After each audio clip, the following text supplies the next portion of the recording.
Hi guys, I hope you've been enjoying your practice of botanical drawing online class. Behind me on the wall are some of my drawings for the lessons that I used to create these lessons for this book.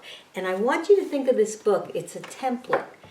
You get an idea, I show you one lesson, but then you're going to go back to that lesson and do it so many different ways because nature is going to guide you. Nature is going to tell you what to do next. And let me talk about that a little bit more.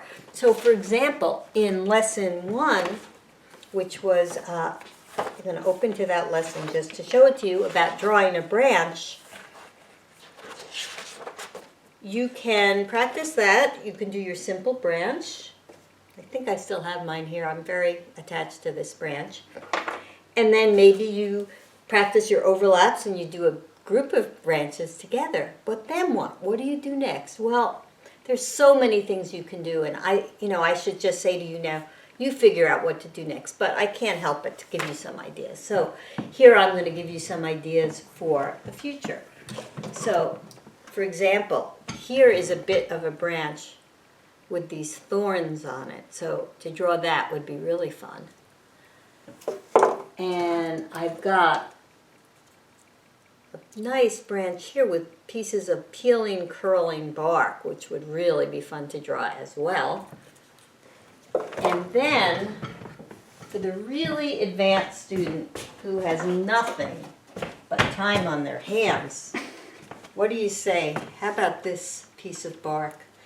In case you didn't get the idea yet, I love to go out and collect all kinds of things that inspire me to draw them. So here's a nice big bark, but maybe you wouldn't want to do this whole thing because that might take a long time. But maybe you might want to do a small piece of curling bark. I mean, I'm looking at that and I can't wait to give that a try. That'd be really fun to do. And you start to put together all the different concepts that we learn in all the different lessons, and they get put together in different drawings.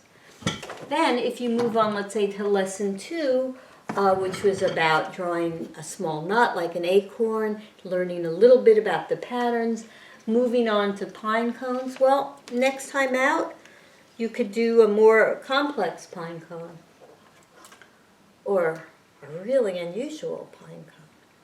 Or perhaps you want to combine what you've learned in lesson 1 and 2 and do something like this, which is a branch with some pine cones still attached to it.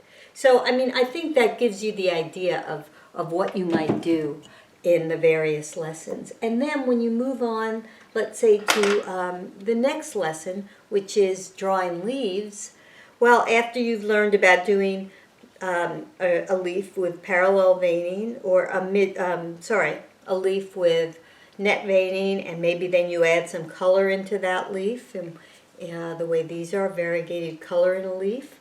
Then you might want to move on to doing the concept of a leaf that starts to twist and turn in space. So how about we move on to a leaf that curls over and around. It's like almost like you do this idea of the curling bark, and then next you'll move on to a leaf that starts to curl. And parallel veined leaves do that really well as leaves that are drying and curling. So you can give that a try.